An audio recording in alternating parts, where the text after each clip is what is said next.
중국 권력 서열 2위가 한국을 긴급으로 방문해 발칵 뒤집힐 만한 폭탄 발표를 했습니다.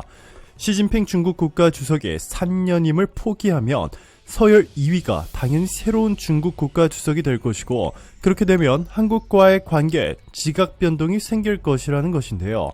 그동안 시진핑이 한국을 상대로 해오던 중국의 대한국 수출 규제들이 모두 사라질 뿐만 아니라 역으로 한국의 상상을 초월하는 혜택들을 대규모로 줄 것으로 알려지면서 난리가 났습니다. 이에 최근 한국산에는 아무런 보조금을 주지 않겠다는 충격적인 발표를 한 바이든도 초비상이 걸렸는데요. 지금부터 이 놀라운 내용 바로 전해드리겠습니다. 중국의 경제가 너무나 빠른 속도로 나락으로 떨어지면서 시진핑의 3년임 실패가 확정되는 분위기입니다. 월스트리트저널은 중국이 현재 3가지 큰 문제로 처참한 상황이라 전했는데요. 저널은 현재 중국 경제가 직면한 3가지 문제로 전력 부족, 주택시장 붕괴, 코로나 무관용 정책에 따른 피해 등을 언급하며 주택시장과 코로나19 등 2가지는 명백히 중국 정부의 정책이 빚어낸 결과라고 지적했습니다. 중국의 경제 성장률이 처참하게 추락하는 것은 물론이고 중국 정부가 가장 신경 쓰는 것으로 보이는 고용 지표도 악화했습니다. 중국 청년 실업률은 7월 19.9%였습니다. 전체 노동 가능 인구가 줄어드는 상황에서도 악화됐다는 것은 중국 경제가 얼마나 최악인지를 적나라하게 알려주고 있습니다. 중국 정부 공식 통계에 따르면 2021년 15세에서 64세 이르는 생산 가능 인구는 400만 명 감소했습니다. 하지만 청년 실업률은 2021년 13%에서 2022년 중순 20% 부근으로 급증했습니다. 경제 위기의 중국의 상황은 상상 그 이상입니다.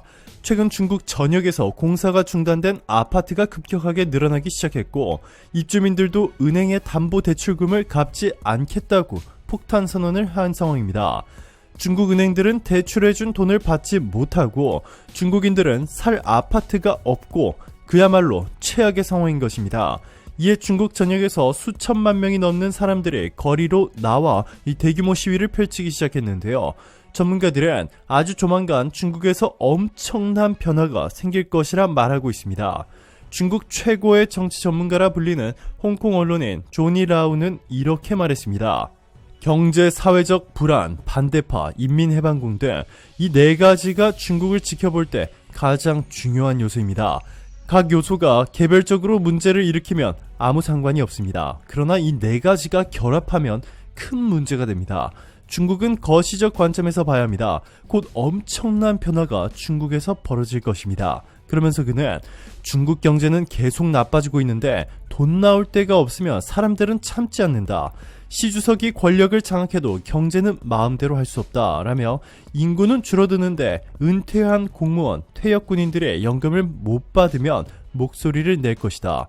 2년 전 홍콩에 국가보안법을 만든 것은 반대파가 사회적 불안을 이용할까 봐서다.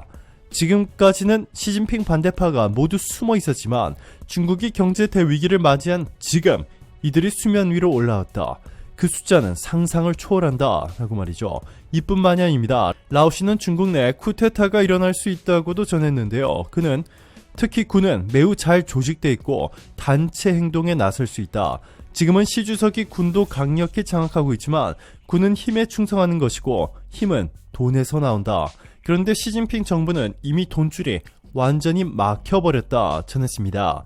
또한 그는 중국 경제가 안 좋기 때문에 기업은 돈을 해외에서 벌어야 하는데 미국이 중국 기업을 제재해 군의 돈줄이 막힌 상황에서 군이 당에 충성할 리가 없다. 군도 힘과 돈을 따른다 전했습니다. 중국의 쿠데타를 확신하고 있는 것인데요. 이 시진핑도 이러한 중국 내 움직임을 감지한 것으로 보입니다. 이에 조만간 열릴 당대회에서 자신의 3년임을 포기하고 국가주석 1인자 자리를 이 리잔수에게 넘길 것이라는 소식이 전해지고 있습니다. 시진핑의 좌총룡이라 불리는 리잔수, 1959년 8월 허베이성 핑산에서 혁명원로 자제로 태어난 리잔수는 하얼빈 공업대학 고급 공상관리 석사를 받았습니다. 이후 1975년 4월 공산당에 입당했고 문화대혁명이 진행 중이던 1972년 12월 허베이성 스자좌 지구 상업국 판공실 간사로 공직을 시작했습니다. 이후 줄곧 허베이성에서 근무하다가 1998년 당시에 당서기인 청웨이 가오의 눈밖에 나면서 산시성 부서기 겸 시안시 서기로 밀려났다가 2003년 다시 헤이롱장성 부서기로 이동했다가 2010년에야 겨우 구이저우성 서기로 승진했습니다. 리잔수는 1983년부터 1985년 사이에 허베이성 우지현 서기로 있을 때 인접한 정딩현 서기던 시진핑과 인연을 맺었습니다. 비슷한 나이에 리잔수와 시진핑은 의기투합해 자주 술자리를 같이 하고 시정을 논의한 것으로 알려졌습니다. 리잔수는 또 시진핑의 고향이기도 한 산시성에서 근무하는 동안 청렴한 처신과 능력 있는 업무 처리 등으로 신망을 받으면서 깊은 인상을 남겼습니다. 중앙에서 재정 지원을 청하지 않고 자체 자원을 활용해 빈민구제와 교육 개선에 나서 큰 성과를 거둔 것도 시진핑이 그의 능력을 높이 산 계기가 됐습니다. 2012년 당시 62세의 리잔수는 중앙판공청 부주임으로 발령을 받았는데 제5세대 최고 지도자로서 권력 승계를 앞둔 시진핑이 직접 그의 인사를 요청한 결과였습니다. 제18차 당대회 직전인 그해 9월 리잔수는 링지화의 중앙판공청 주임직을 인계받아 일약 권부 중난하인을 관장하는 실세가 됐습니다. 리잔수는 중앙판공청 주임에 취임하자마자 후진타오 지도부 10년간 구축된 링지화의 세력을 철저히 청산해 시진핑의 국정을 위한 효율적인 중추기구로 탈바꿈시켰습니다. 지난 5년 동안 리잔수는 신중하고 노련한 일처리, 시진핑에 대한 변함없는 충심, 완벽한 지시 완수 등으로 신뢰를 굳히면서 왕치상과 더불어 시진핑의 오른팔과 왼팔로 불리게 됐습니다. 소식통에 따르면 시진핑과 리잔수의 특별한 관계 때문에 이 시진핑이 자신에게 매우 위험 요소가 될 수 있는 이 리커창 대신 리잔수를 차기 중국 국가 주석으로 만들 것이라 확신했습니다. 자, 그런데 이렇게 시진핑과 각별한 사이인 리잔수가 아무리 시진핑이라도 절대 타협하지 않는 한 가지가 있는데 놀랍게도 바로 한국입니다. 리잔수는 시진핑과는 180도 반대로 한국을 너무나 사랑하는 친한파입니다. 그가 시안시 서기로 부임한 2002년은 중국이 세계무역기구 WTO에 가입한 해였는데 그는 시안시 서기로 부임하자마자 이 중국의 WTO 가입과 한중 경제협력 심포지엄을 열 정도로 한국과 경제협력하는 데 힘을 쏟았고 이듬해 3월엔 직접 시안 경제대표단을 이끌고 서울을 방문해 한국 기업들을 대상으로 시안시 하이테크 산업단지 투자 유치 활동도 벌였습니다. 그는 한국이 중국에서 미치는 영향력에 절대적으로 큼을 인정하고 한국 기업들에만 엄청난 혜택을 몰아주는 등 한국에 감사함을 표했습니다. 중국 동포들이 모여 사는 헤이룽장성에서 부서기 성장으로 근무할 당시에도 한국 기업 투자 유치에 적극적이었습니다. 2006년엔 한국 매체 특파원들만 특별 초청해 인터뷰를 했을 정도로 그의 한국 사랑은 대단히 유명했습니다.